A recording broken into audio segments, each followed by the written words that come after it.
Make sure your phones are silenced or vibrating or off altogether. That would be great. From Ferris State, we have head coach Andy Bronkema, Drew Cushingberry, and Peter Furlick.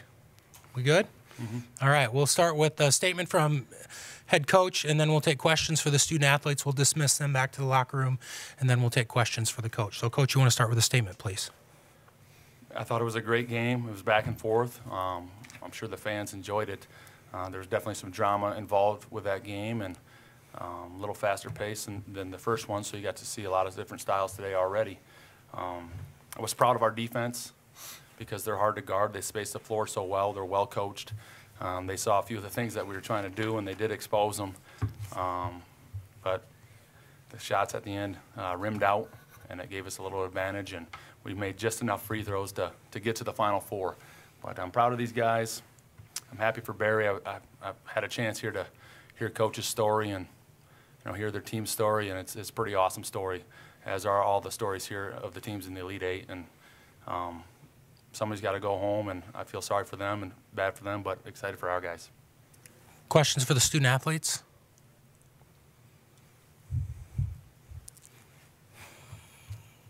Okay. Can you just talk about that, them making that run there at the end?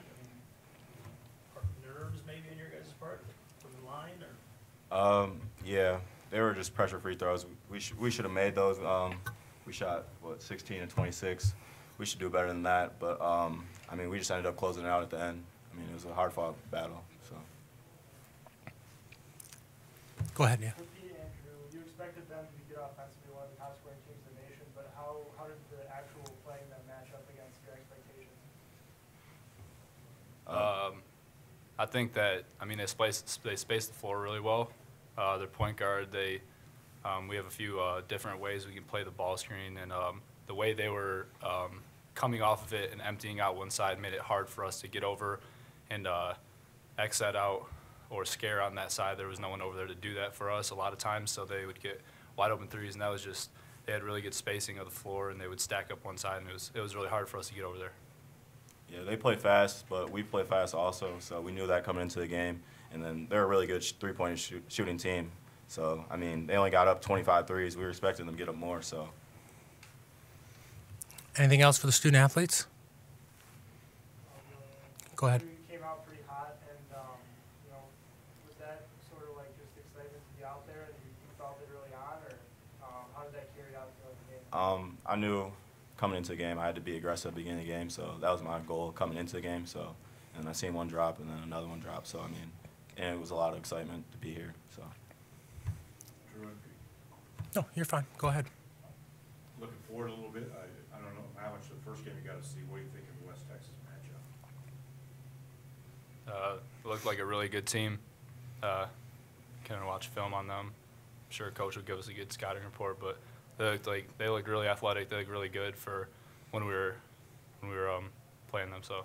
Yeah, we'll really dive into film and personnel tonight. So, but I mean, they're a good team. Thanks. All right, thank you, gentlemen. You can go back to the locker room.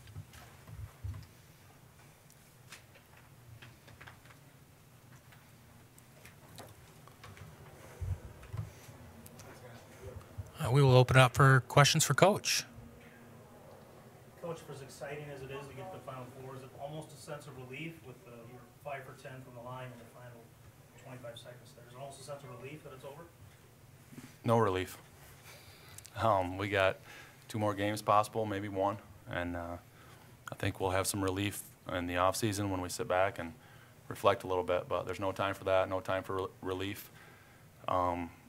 We've been around a lot of basketball. If you miss too many free throws, chances are you're going to lose, and we made just enough. So that's why you play the games. That's why they're exciting for the fans. And we had a chance to ice the game a little bit better at the end, and we didn't. But we got the stop on defense and made it work. Early on defensively, you held them to 14 points in the first 5 to 7 minutes or so. Then they were able to start going offensively. What changed from the beginning of the game to the rest of it? On our part, I think we stopped sprinting back a little bit, and some of our early shots led to breakouts for them. But on their part, they just started to feel us out, and I probably should have made a couple changes to keep them off balance. But it's one of those things where you're rolling pretty good. You got to kind of stick with it until it's broken. So in hindsight, it's 2020, so probably should have made a move, but we didn't. And when you play the style that we do, you're not going to go away from it. So we're just going to keep running up and down and try to win it in the closing minutes, because we built a lead. But when you play fast, it allows the other team to get back in the game, and they play fast. So we pretty much weren't even looking at the scoreboard early on, just trying to focus on the things we thought we could do well and do them for 40 minutes. A couple guys that Deshaun and Noah get into foul trouble, does that make it harder to play your style and rotate and play fast as you talked about? Not really. We'll just put the next guy in. We've been doing that all year.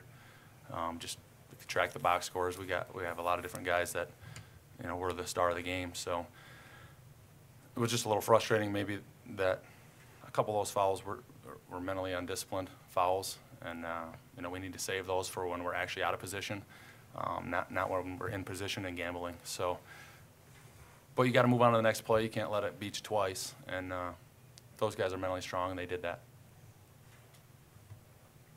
Anything else? Go ahead.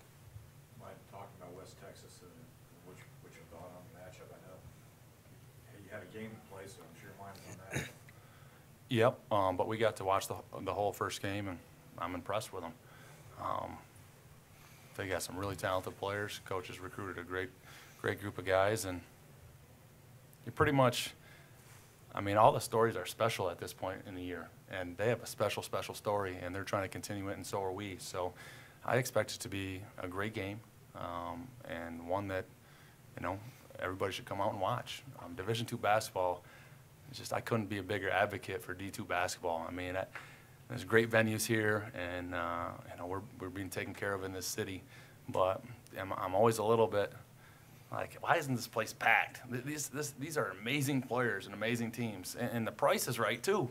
If you could sit down all day and watch these teams, so one of these days I think it'll catch on. Maybe if we get a TV deal or something, but it's just wonderful basketball with outstanding coaches, and I'm happy to be a part of it. Andy, I should know and I don't. Is it a lucky beard? Are you a beard guy, or? It's a conversation piece. It could be any one of those, and it has been throughout the year. So it's whatever we need it to be.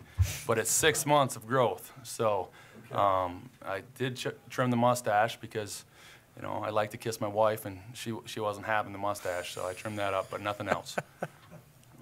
All right, we good? Thank you, Coach. We're good, thanks. Yep, thanks, guys.